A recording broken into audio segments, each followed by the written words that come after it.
Salut à tous, c'est Franck de Julie et Franck. Alors il y a peu de temps, j'ai fait un repas avec un groupe d'amis et j'ai eu l'occasion de rencontrer quelqu'un, une fille qui s'était luxé l'épaule en faisant de l'escalade. Et on en a discuté, on a parlé des problèmes d'instabilité d'épaule avec cette fille et ça m'a fait prendre conscience qu'en fait ça touche beaucoup de monde, que dans ma carrière j'ai rencontré énormément de personnes qui avaient eu ce genre de troubles. Que ça soit de la luxation à juste de la simple instabilité avec des mauvaises sensations ou des petites douleurs, mais en fait il y a énormément de personnes qui sont touchées par ça. Donc aujourd'hui les amis, on va parler instabilité d'épaule et comment faire pour lutter contre.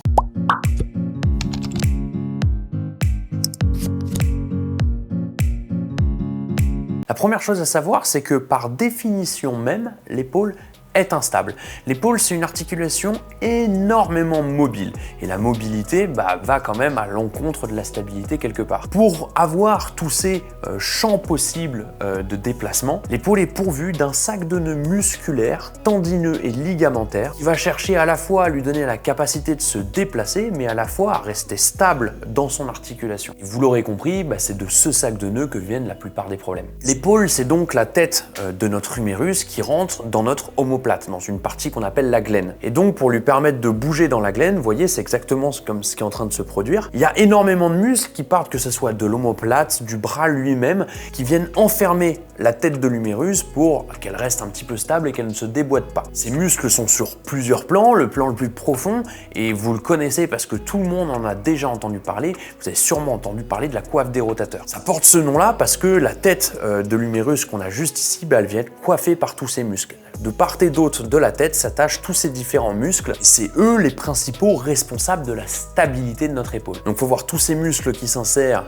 tout autour, mais en plus, il y a notre muscle deltoïde qui vient s'insérer par-dessus et les différents muscles du bras, dont le chef-long du biceps, le coracobrachial, le chef-long du triceps, plus les différents muscles d'omoplate qui ne font pas partie de la coiffe des rotateurs, comme le grand rond, le petit rond. Je ne sais pas s'il n'y a pas un des ronds qui en fait partie. Et pour finir, les différents muscles du tronc qui s'insèrent sur le haut de l'humérus. Tous ces muscles agissent sur la stabilité et la mobilité de notre épaule. Et on comprend facilement que s'il y a un déséquilibre entre tous ces muscles, ça va ou limiter la mobilité, ou limiter la stabilité. Il y a un des troubles fréquents, par exemple, qu'on pourrait retrouver, qui va être que les muscles de la coiffe des rotateurs ne sont pas très forts, mais pourtant qu'on va se retrouver avec un grand dorsal ou un grand pectoral assez fort.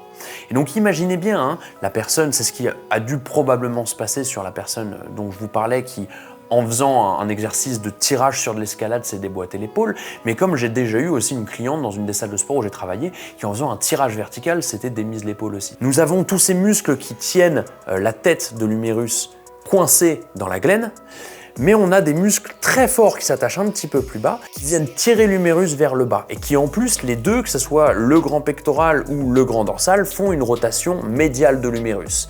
Et bien, si ces deux muscles sont extrêmement forts, mais que les muscles de la coiffe ne le sont pas assez, et bien, le tirage qu'ils font dessus, plus la rotation médiale, font sortir la tête de la glène.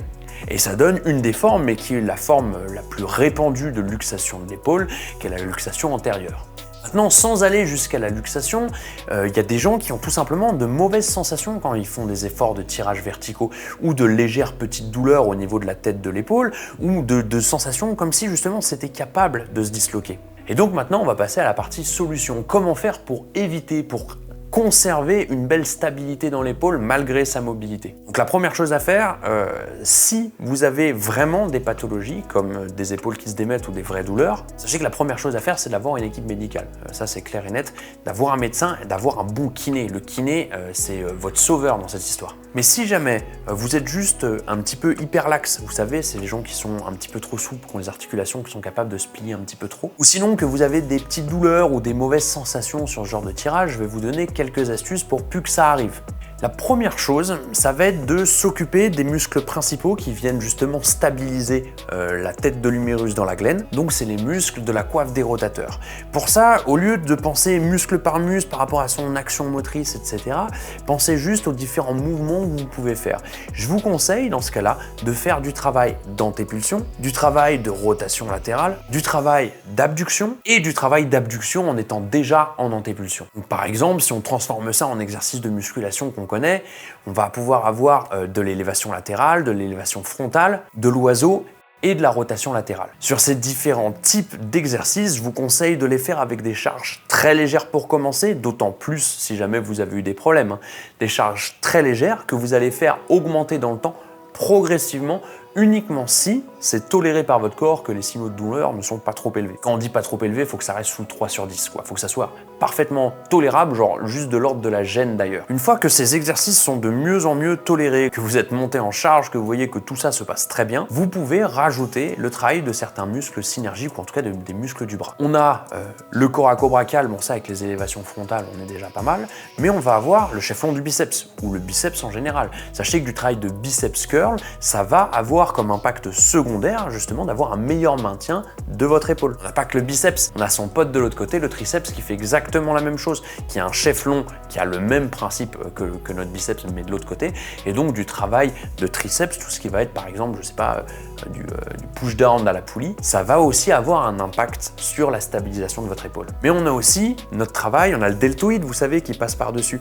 On le travaille déjà avec les élévations frontale, latérale et l'oiseau, mais une fois que vous êtes bien habitué, que vous êtes monté en charge sur les différents exercices, il peut être intéressant de venir le faire travailler en overhead. Tout ce qui va être overhead en instabilité, donc par exemple, je ne sais pas, tenir une barre au-dessus de votre tête et marcher en même temps, ou tout ce qui va être overhead press, donc là des développés militaires par exemple. Et une fois que ces deux étapes de renfort ont été faites et faites correctement, vous voyez que vous tolérez bien l'augmentation des charges et du volume, c'est là, seulement là, qu'on peut commencer à penser à intégrer des exercices beaucoup plus complets qui viennent mélanger des gros muscles que vous avez, comme on en a parlé tout à l'heure, le grand pectoral et le grand dorsal. C'est les plus importants d'ailleurs. Donc tout ce qui va être par exemple exercice de tirage vertical ou de développé couché. Ces exercices-là, ça va être assez important que vous les intégriez, donc comme je vous l'ai dit, c'est qu'en troisième position, mais que vous les intégriez parce que là, ça va faire tout l'équilibrage entre les muscles qui viennent stabiliser et les muscles qui viennent créer le mouvement et la force surtout, dont le grand dorsal sur un tirage. Ce qu'il faut quand votre grand dorsal tire, comme on l'a dit tout à l'heure, c'est que la tête ne sorte pas en même temps. Et donc maintenant qu'on a travaillé tout ça, il faut travailler la synergie des deux, le fait que pendant que mon grand dorsal vient tirer sur mon humérus, et les autres muscles de la coiffe des rotateurs arrivent à stabiliser la tête. Et comme tous les autres exercices, on commence en léger, très léger même, surtout si vous avez des risques de luxation, et on augmente la charge progressivement dans le temps en veillant à ce que ça soit bien toléré par le corps. Dites-vous bien qu'il n'y a rien qui est gravé dans le marbre et que ça soit votre hyperlaxité qui vous crée des problèmes depuis des années, des petites douleurs, des gênes, ou voire même des entorses et des choses un petit peu plus graves, que ça soit un déséquilibre musculaire comme on l'a dit qui vous crée des problèmes dans votre quotidien, il n'y a rien qui est gravé dans le marbre. Prenez le Prenez le taureau par les cornes, attaquez-y vous, et vous verrez qu'en l'espace de quelques semaines ou quelques mois grand maximum, vous aurez d'énormes bénéfices et ça ira vraiment mieux. Je repense à cette personne que j'ai rencontrée au dîner là il y a pas longtemps qui me disait mais c'est dommage parce que l'escalade j'aimais beaucoup ce sport. Je repense à une autre personne qui est hyper laxe dans mon entourage, en tout cas quelqu'un que je connais, qui pense que c'est révolu et que c'est complètement foutu.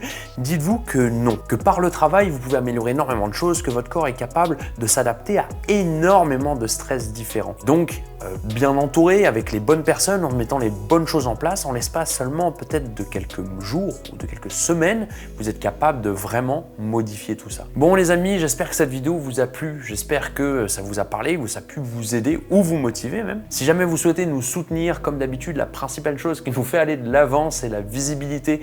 Donc n'hésitez pas à liker cette vidéo, n'hésitez pas à commenter, n'hésitez pas à vous abonner, n'hésitez pas à partager aussi, ça nous fait beaucoup de bien. Et sinon, on vous dit à bientôt les amis.